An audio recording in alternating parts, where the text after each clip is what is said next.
Muy buenos días, señoras y señores. Hoy, 5 de noviembre, año 2021, en el aire matinal. Geraldino González y Percio Maldonado con ustedes. Buenos días, don Percio. Buenos días, Gerard, ¿Qué cómo tal? te amanece? Muy bien, Bien. bien, tranquilo. Medio fresco la mañana, la Sí, noche de ayer. sí. Cayó un poquito de agua, de lluvia, y mantiene animado. Sin embargo, bueno, tú decías que es el 5 hoy. Sí. Mañana es el 6, Día de la Constitución. Día de la Constitución y da el presidente a San Cristóbal. 177 Él años. fue el año pasado. Sí, normalmente hay actos en San Cristóbal. Hay una amenaza, un anuncio de que una posible modificación a la Constitución serían unas 38, casi Nosotros, 39, vamos, ¿verdad? nosotros Modificación. vivimos con eso, Percio. Ya, muy bien. Sí, pero dirán, con algo hay que vivir. Con algo hay que vivir. Pero lo Eh, trascendental ayer fue la reunión que sostuvo el señor presidente de la República con dirigentes políticos de distintos partidos de oposición, del sector empresarial, del sector sindical, del sector social, para tratar la situación que se está viviendo con respecto a Haití. Haití, que es un problema que para nosotros será eterno, Sí, para nosotros es permanente. Bueno, yo permanente. no lo diría como un problema, es un tema.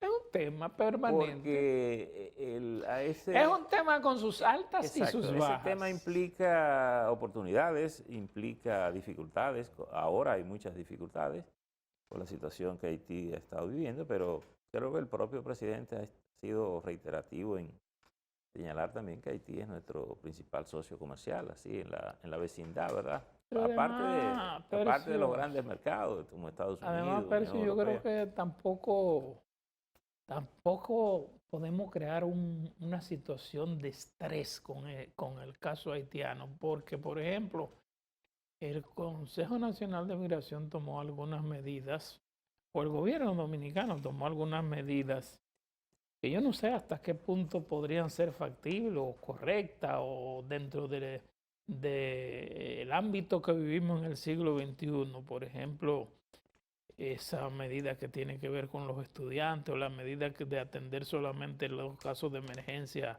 en hospitales públicos. Yo creo que son cosas que se ven en todo el mundo y que en todo el mundo, en la mayoría de los casos, se garantizan.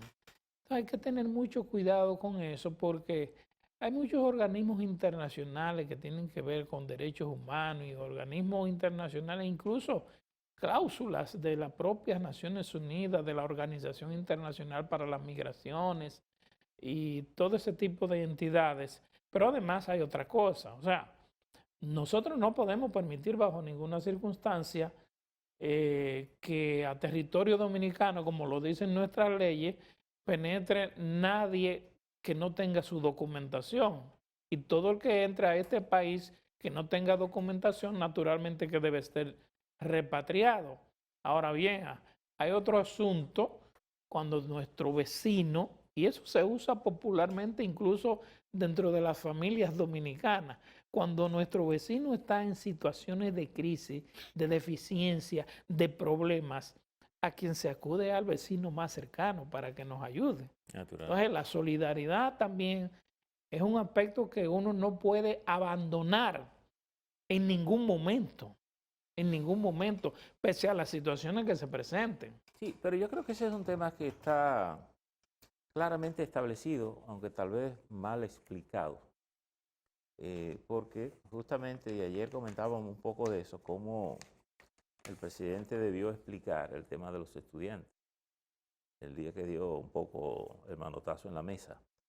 Fíjate qué pasa, yo llegué un poco más lejos a decir que también más que un tema de Haití es un tema del sistema eh, diplomático de República Sí, Dominicana, sí. porque muchas de esas visas se dan en interés de los cónsules conseguir dinero, que además aparentemente siguen manejando su dinero como si eso fuera una fuente de Independiente, enriquecimiento. sí. Como Entonces, si fuera, es el cofrecito de los cónsules. correcto. Entonces yo creo que el tema de los estudiantes es posible que se preste a camuflajear visas, para otorgar visas, y si están limitadas las otras, pues tú vas como estudiante.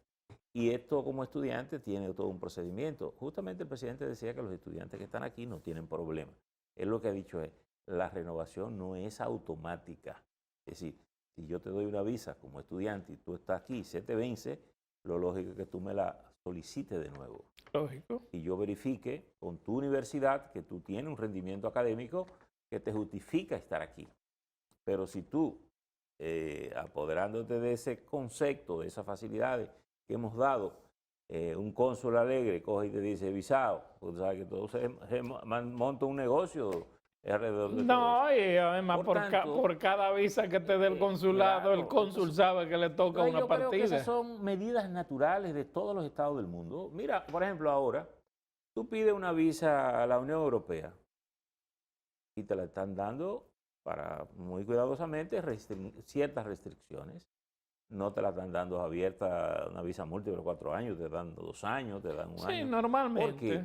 Por la pandemia, el tema de la pandemia. Es una manera de mantener cierto control de la migración, y entonces es natural, donde hay crisis así, los estados adoptan medidas precautorias. Y yo creo que el Estado Dominicano, que ha tenido eso por años muy desorganizado, pues se encuentra en medio de un problema con este tema, que no es solo de los haitianos, es un tema de nosotros, cómo estamos nosotros, cómo tenemos organizado nosotros nuestro sistema.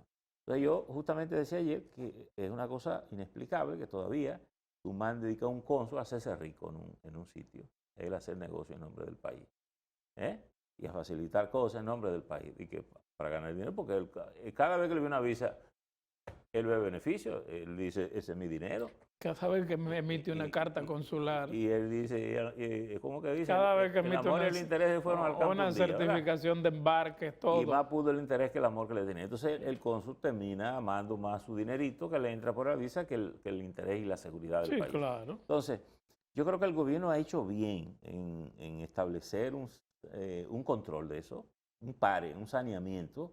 Y como él bien lo ha dicho, bueno, si usted no está aquí,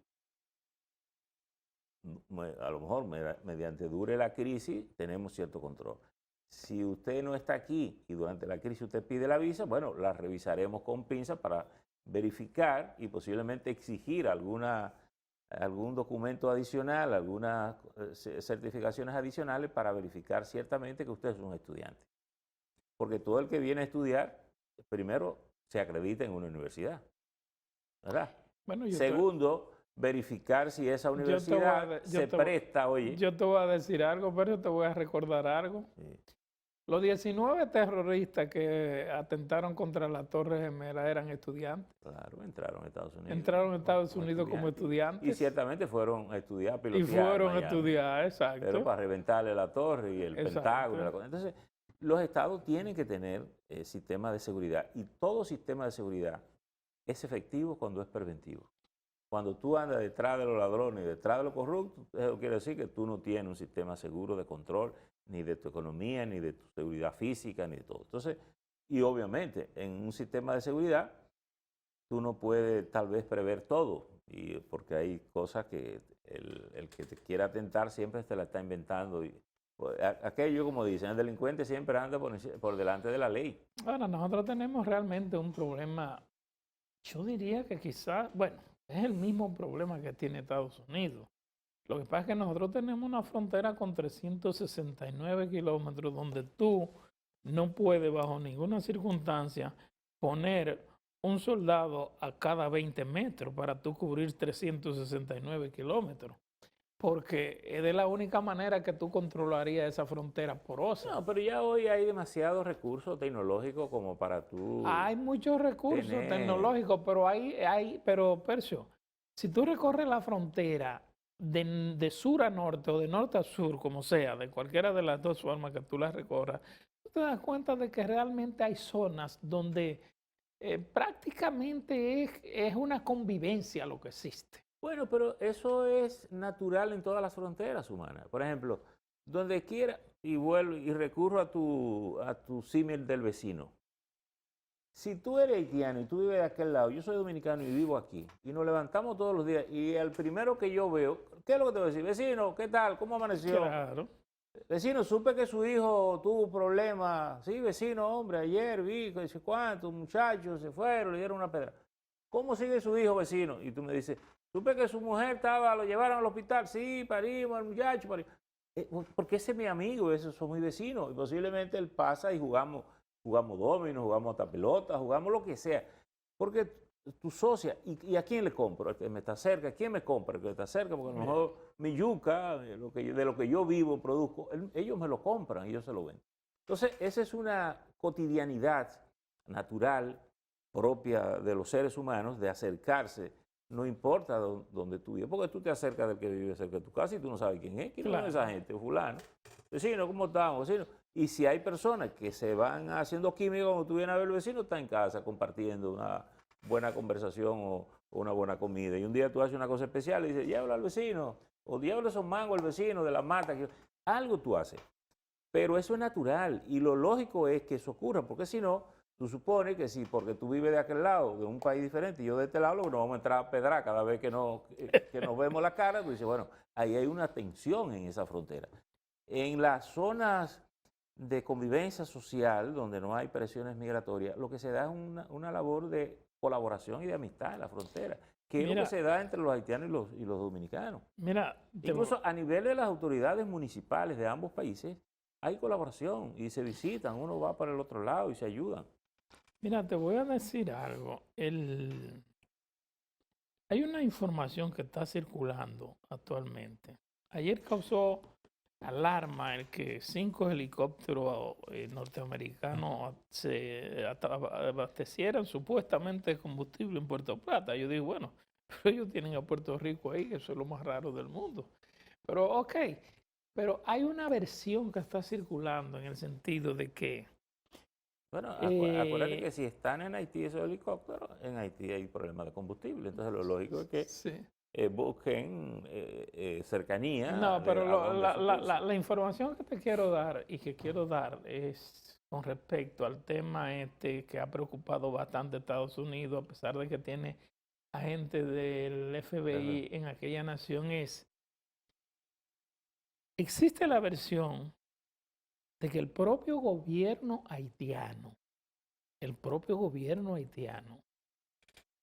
ha buscado el dinero que están reclamando los secuestradores.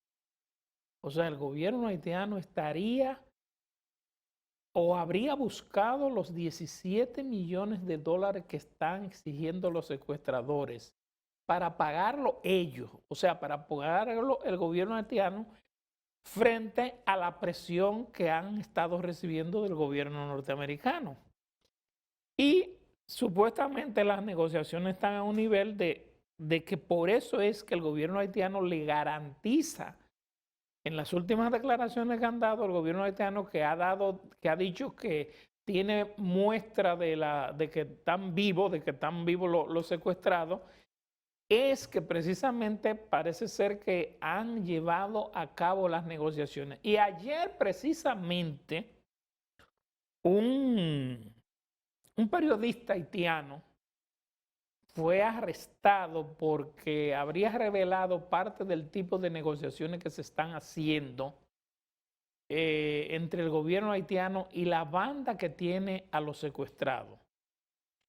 Esto es fundamentalmente por la presión ejercida por los Estados Unidos, que Estados Unidos lo ha dicho y es una política que ha mantenido durante muchos años de que no negocia con secuestradores. Pero esa es la última versión que circula, de que el gobierno haitiano podría o estaría en la disposición de pagarle los 17 millones que están pidiendo las bandas esas que están actuando allí. Te lo digo, en una circunstancia como esa, yo creo que todas esas son cosas posibles. Y lo son posibles, ¿tú sabes por qué? Porque esas bandas surgieron como los paramilitares en Colombia, ¿te acuerdas? Sí, La gente comenzó a pagar peaje buscando protección. Y el propio gobierno se hizo, auspició en algunos casos, se hizo colaborador de muchas de esas bandas, sectores económicos y políticos también se hicieron, le dieron auge a las bandas, solo que las bandas van tomando cuerpos propios, van tomando, y se dan cuenta después que no solo le garantizan la seguridad, sino que todo el mundo pierde la seguridad, porque Todo el entonces mundo, ellos toman el control. exactamente. Y de hecho, en un país donde no hay un control de las fuerzas de choque, digamos, policía, militar, ejército, por eso este señor ha salido, este es uno de los principales líderes de esas bandas, creo que le dicen G9, me imagino que serán grupos que se han aliado, que han confluido y tienen un grupo, le llaman G9, tipo G20, tipo 20, los países, y están organizados. Por tanto, ellos con el control del país, un país pequeño, lo más probable es que tengan también la capacidad Y que de negociar. le dicen barbecue por dos razones. Ajá, porque asa lo que... No, una es porque dicen que él con su madre vendía pollo frito en la calle. Ah, bueno. Y la otra es porque supuestamente es un torturador que quema Que quema. a sus secuestrados. Y eso es una cultura muy propia de los haitianos, la quema, acuérdate de las gomas en el cuello y todo. Pero yo pienso que esa es una tesis que no, que tiene visos, puede tener visos de probabilidad. Primero, porque lo más probable es que el gobierno haitiano en estas circunstancias tampoco quisiera que haya una tragedia de sangre ahí con estos secuestrados, porque la cosa se puede complicar frente a naciones como Canadá, Estados Unidos, que tienen posibilidades de tener represión de todo tipo, ¿verdad?, con el gobierno, y posiblemente el gobierno quiera un desenlace. Pero eso no soluciona el problema. No, claro. Eso no, al contrario, lo único que revelaría es la verdadera fuerza que tienen las bandas. Entonces yo diría que el problema es más preocupante. Más preocupante. Correcto. Porque además el problema es que también en un año la cantidad de secuestros que ellos han hecho le ha proporcionado una buena cantidad de dinero también. No, y mira, y si en 20, ¿cuántos kilómetros? 27.000. 27.000 kilómetros que tiene Haití. Un territorio, yo diría que bastante desértico, en el sentido de que tal vez no oculta, es decir, no es como una Colombia que tú dices tiene bosque que el hombre no ha pisado y por tanto, unos bosques que meterse ahí tú no sabes ni siquiera qué va a pisar ni con qué te va a encontrar. Yo creo que es poco probable que con toda la tecnología que tenemos hoy, las autoridades no puedan ubicar o no tengan ubicado a estas personas en un escondite, una cosa. Yo creo que lo tienen que tener ubicado las autoridades haitianas y las autoridades norteamericanas. Por eso te digo, pero si lo tienen ubicado, que no lo puedan recuperar. El problema es la recuperación de a quienes ellos tienen. Que no lo puedan recuperar es una cosa complicada. Primero, porque tú sabes que estos organismos son organismos han tenido experiencia extraordinaria con alto riesgo, recuperando, rescatando personas, atacando. Acuérdate que incluso en el caso de Bin Laden, cómo capturaron a Bin Laden.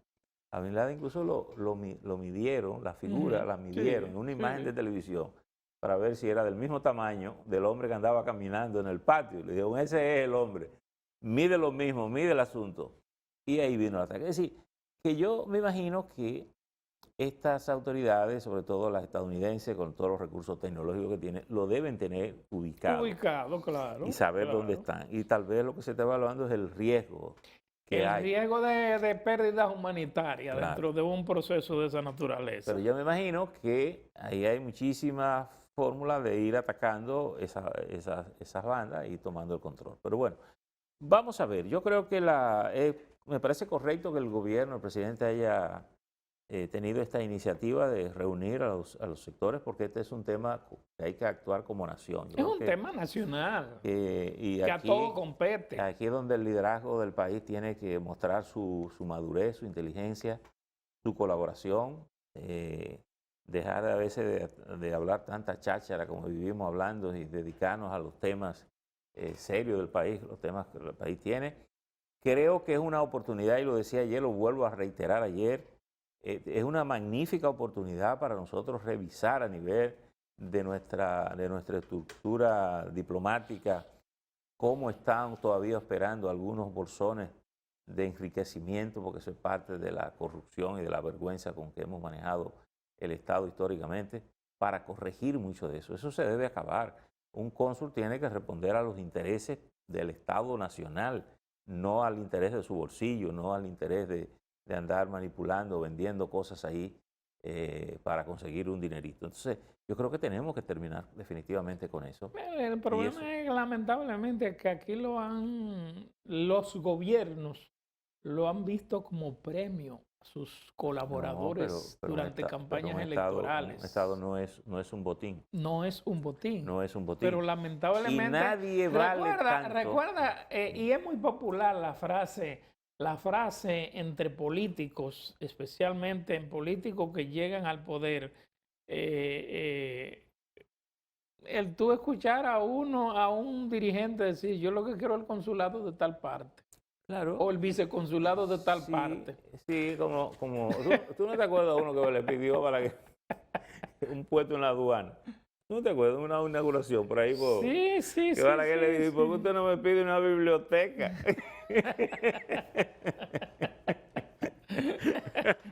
Tú vas a administrar libros. Desde que tú me pidas aduana, yo sé cuál es lo que tú tienes. Tú vas a usar tu discreción ahí. Yo recuerdo cuando Miguel Coco estaba en aduana, yo recibía con frecuencia ciertas visitas, ¿verdad? La gente prevía, como aprovechando mi relación con Miguel, entonces iban a proponerme que yo quería ser inspector y sé que si yo que en la aduana, y de que tú me debes decir el cargo, qué bueno, está bien, yo voy a hablar con Miguel y le decía, pues obviamente no iba a decir nada, porque desde que el tipo te identifica dónde quiere ir, tú sabes cuál es el tamaño del pecado. Pero claro que sí. Entonces, yo creo que en esa línea, y el gobierno que ha estado en la línea de hacer una especie de reingeniería en la estructura del Estado, eliminando instituciones, eliminando cosas, yo creo que hay prácticas que tienen que quedar definitivamente elaboradas. Los recursos que se generen en esa plan de política exterior tienen que venir al Estado nacional como parte de sus ingresos, ¿verdad? Y el cónsul, el diplomático, el funcionario recibir su paga razonable, justa, de manera decente, clara y transparente, que incluso se pueda determinar el origen legítimo de su bienestar, de sus recursos, ¿verdad? Así es como creo que deberíamos hacer. Y este tema de Haití ese es un buen probablemente tema, es un buen no tema puede estar reflejando parte de ese deterioro de otorgando visa a lo mejor a gente que es estudiante y resulta que no lo es. E incluso, y es una cosa que quiero completar, esos procesos de visa tienen que estar verificados, porque aquí hay universidades que se pueden prestar también al juego a estar dando certificaciones. Para tú a coger uno y ahorcarlo en el parque público. Porque también ese nivel de tolerancia. Que te facilitan una comunicación dirigida a determinadas personas. Y te dan un récord nota para que tú vayas al consulado con esa comunicación. Claro, es decir, que el que se preste a eso, tú lo tienes que poner a saltar sin caliente. Sí, definitivamente, porque... y posiblemente retirarle la autorización a la universidad, quitarle la autorización, hacer lo que haya que hacer, meterlo, procesarlo. Es decir, yo creo que el país tiene que... Mira, dentro del programa de transparencia que está auspiciando el gobierno, ese es un buen tema que podría ahora aprovecharse. Y no solamente entrarle al caso de los cónsules en Haití, sino a lo de todo lo que tenemos en el mundo. El cónsul lo de Haití revela o puede estar revelando el tamaño por la gran demanda de migrantes que se producen allí, porque tal vez en la otra zona del mundo se produce tanta presión migratoria como esta. Sí, pero al revés de Haití, tú no tienes la presión migratoria desde el punto de vista personal, pero sin embargo hay una considerable cantidad de consulados donde el comercio es mucho más abundante y de mayor trascendencia. Sí, pero fíjate que yo creo que eso ya de la factura consular, eso creo que se eliminó y hay otro procedimiento. Pero comparto contigo. Hay muchísimos documentos hay muchos documentos que tienen que generarse y que no pueden ser emitidos cuyo dinero vaya a favor del cónsul, en términos particulares, porque eso no es un negocio particular. Yo creo incluso que está hasta determinado por ciento Claro. la cantidad que le toca al cónsul, la cantidad que va al Estado, la cantidad que va, Claro, pero qué sé lo que- yo, lo para que- mantenimiento. lo que también O sea, hay una serie también de es cosas. una cosa ilógica, porque si yo soy un funcionario público, ¿cómo usted me dice que para yo emitir una certificación, un porcentaje que es mío? No, usted me paga como Esa es la funcionario. realidad, Percio. Bueno, pero que no es la realidad, es la podredumbre del Estado que tú tienes que ir saneando, porque si yo tengo un 25% de documentos, tú me dices documentos que yo emita y emito, tú me vas a proponer una cosa que yo entiendo que no es sana para el Estado y te la emito. Se resuelve a otro, yo cojo mi 25. Entonces, eso no puede operar de esa manera, lo que te quiero decir. No es sano, no es claro, no es No es transparente. sano y es una buena No oportunidad es para preventivo. ampliar el concepto Claro. este de transparencia que tiene el Para Estado. que no nos quedemos solo con la precaución haitiana, porque fíjate qué pasa con lo de Haití. Haití es una incertidumbre que no está en manos del Estado Dominicano solucionarla. El Estado Dominicano tiene que estar precautorio, de estar preparado para lo que pueda venir. ¿Qué puede venir en Haití? Tú no sabes. ¿Qué viene en Haití? Yo te pregunto, ¿qué no sabes? Nadie sabe. Tú puedes teorizar, darle rienda suelta a tu imaginación y decir todo lo que se te ocurre, pero tú no sabes lo que va a ocurrir. No, es imposible. Tú dices, ¿podemos pelear con Haití? No. ¿Pero podemos militarmente enfrentar ese problema? Yo te digo, difícil. ¿Por qué? Porque si tú tienes una migración masiva, desesperada, por ejemplo, por hambre, por lo que sea, ¿qué tú vas a hacer? ¿Vas a comenzar a matar gente? ¿Los militares van a comenzar? No. Un militar formado, cuando mate 5, él mismo tiene repulsa de su propia acción, porque él no se está disparando contra otro que está compitiendo. Entonces, como quiera, es un asunto complejo, porque ellos no tienen un ejército. Ellos vendrían a buscar comida. Imagínate, ancianos, niños, gente. ¿Cómo tú vas? Puedes controlar humanamente la situación. Pero si es un asunto que se desborda, ¿Cómo están viniendo ahora a buscar combustible en la frontera? Claro, genera un problema. Claro, pero tú dices, a buscar combustible, a lo mejor viene que viene motor, viene fuerza y ya te quiere hasta pelear. Pero la señora con el niño en los brazos, mira, ahí hay una imagen hoy de unos haitianos, que dice que los haitianos siguen presencia en los hospitales. Y eso es interesante que tú lo planteabas ahorita. El país, después que deja entrar a un ciudadano, por las razones que sean, de regular o irregular, tiene que prestarle atención médica. No puede negar ese servicio. Entonces, tiene que evidentemente tener control, pero no puede dejar de brindarle el servicio. ¿Por qué? Porque estas personas que viven en el país, estoy buscando la imagen, mírala aquí, creo que es el Caribe que la tiene, mírala aquí. Exacto. ¿A dónde van esas personas? Porque posiblemente el señor y la señora son ilegales, digamos, no lo sé, pero presumamos. ¿Dónde está el camarógrafo? Por favor. Y si tuvieran dinero, fueran a una clínica privada. Sí, no importa a dónde vayan, pero lo que te quiero decir es, ellos viven aquí. Si viven aquí, alguna tarea hacen aquí. Lógico. Trabajan en construcción, turismo, a donde sea. Y esas personas son entes productivos aquí. No son ilegales, son indocumentados, no tienen una documentación, pero están generando riquezas aquí. Entonces, ¿con qué andan ellos? ¿Qué es lo que muestro? Enséñame la imagen porque la pongo por favor para que se vea. ¿Cómo andan ellos? Con niños en la mano. Sí. Van al médico. ¿Cómo tú le dices que no le van a atender al niño? Entonces, esas cosas, tú tienes que, puedes mantener control, puedes mantener lo que tú quieras, pero si tú dejaste entrar al ciudadano porque le diste una visa que no correspondió, porque el ciudadano entró y tú no lo controlaste en la frontera, porque el guardia que lo estaba controlando le cogió unos pesos y lo trajo, porque un grupo de mafiosos lo metió por un canal y llegaron y te burlaron la seguridad. Ya es un tema interno de migración que tú lo tienes que atender. Pero el país es signatario de muchísimos acuerdos internacionales que te obligan a atender ese tipo de cosas. Vamos a la pausa, señoras y señores.